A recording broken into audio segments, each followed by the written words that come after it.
Hi, this is Ginny, and tonight I'll be reading Ginger Snaps. It's a short little story I wrote for everyone for Christmas time. Reindeer. This year, the feature cutout cookies were frosted molasses reindeer cookies with adorable red dots on their little noses, perfect for her nieces and nephews. Carrie pushed back a lock of light brown hair with her forearm. A smear of icing spread across her cheek.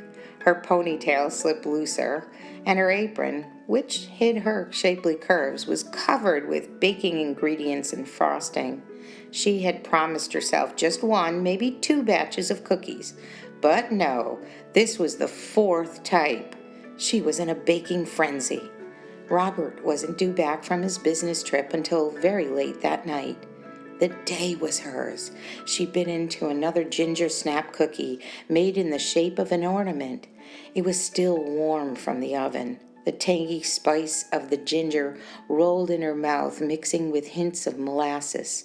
Still her favorite. Might need to make an extra batch of those. Housework would have to wait.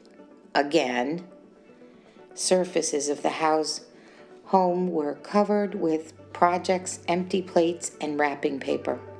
Her mittens were tossed near the heater to dry from the wet snow.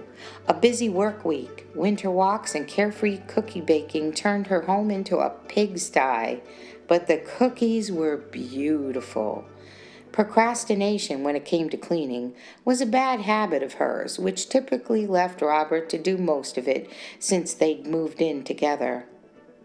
She stirred a new batch of ginger snaps and took a picture of the open tin of cookies and texted the photo to Robert with the words, "Snowy, rosy cheek weather and ginger snaps ready to greet you when you come home tonight. Miss you."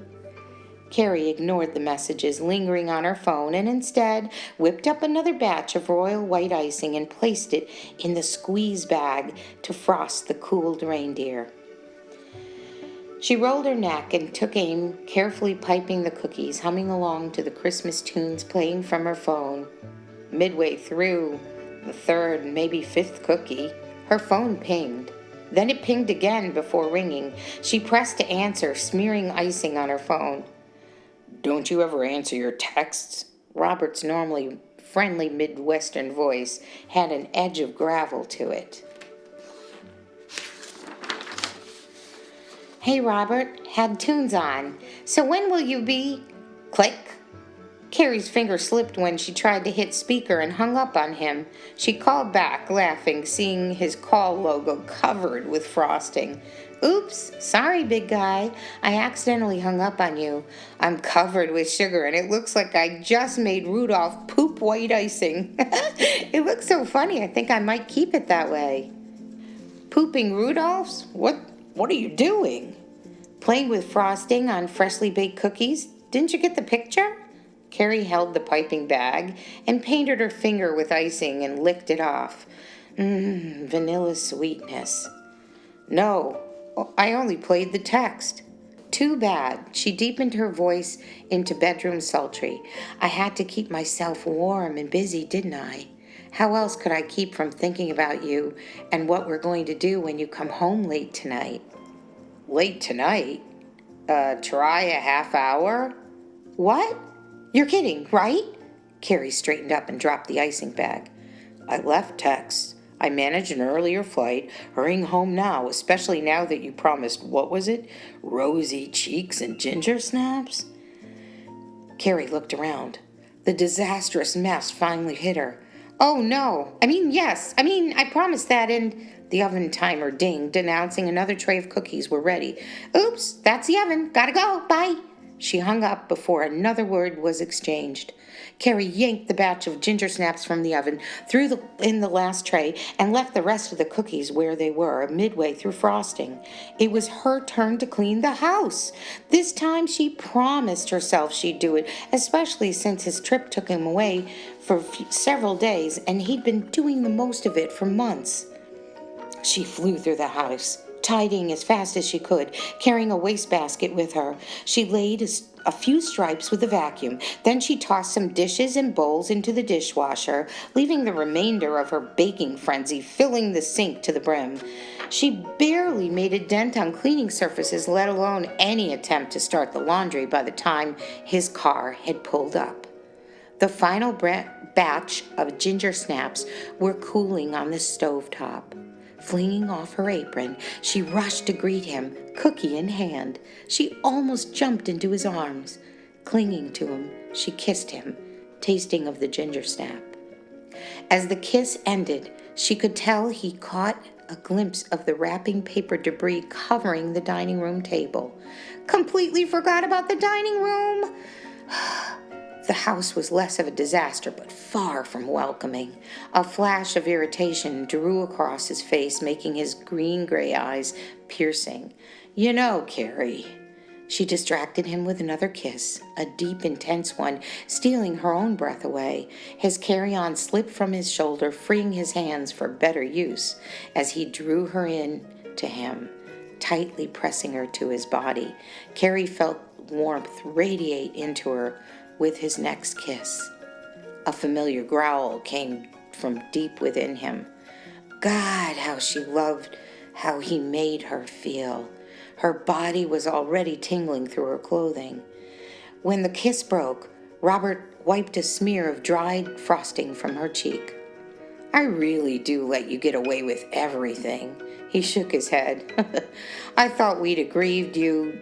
His words were stopped by a cookie being stuffed into his mouth. She giggled. "Fresh from the oven, still soft." Mm-hmm. He ate part of the cookie and muffled out, "Delicious, but Carrie cut him off again, helping him remove his overcoat. I know, clean up, my turn. It started with gift packages, and then I thought I would make some cookies for the families.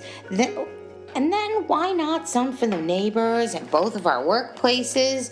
And these ginger ones are wonderful. The tornado, not so much." Robert hung up his coat, brushing off cookie crumbs from the lapel. He picked up 2 more cookies from the baking sheet, biting into one. "What's in these ginger ones? It's different."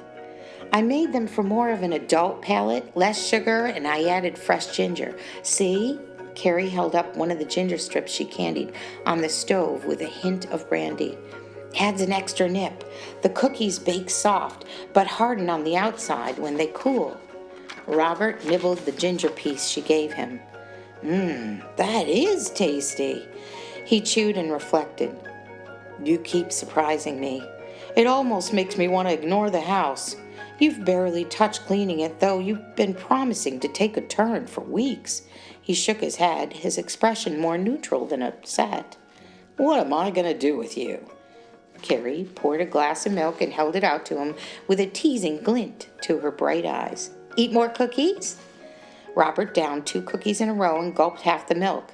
Then he shook his head. She expected him to still be furious, or at least exhausted and irritated. Thankfully, instead, his smile returned. "Sure, but I was thinking about something far less G-rated." His eyes flashed his torrid inner meaning without having to say the words, which, with his accent and the growl of his voice, could easily have turned lecherous.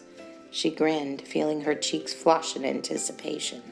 His smile turned to the heated one, the one promising something physical. He made good on that promise, pulling her into his arms and kissing her with ginger lips that matched her own. His kiss trailed on her vanilla-scented neck. "Bedroom?" was all he whispered, drawing back from her to see her nod in response. She swallowed hard and reached for his glass, stealing a sip of the milk. Then her grin disappeared. "Bedroom? Oh, just give me a couple minutes. I might have left a few things scattered about in it." She stuffed the near-empty milk glass into his hand before rushing away. Carrie stopped, came back, and grabbed a ginger snap before flying down the hall to their bedroom, leaving a stumped Robert behind. Carrie's cleaning efforts echoed out down the hall. Robert sat back, poured a shot of brandy in his glass right over the milk. He fingered a small box in his pocket before picking up one last cookie. He dunked the cookie into the brandied milk and took a large bite of it, letting the warm goodness swirl in his mouth. With the last morsel devoured, he moaned and pulled out the ring box from his pocket, opening it. The diamond sparkled. Some things just would not wait another minute, and certainly not until Christmas.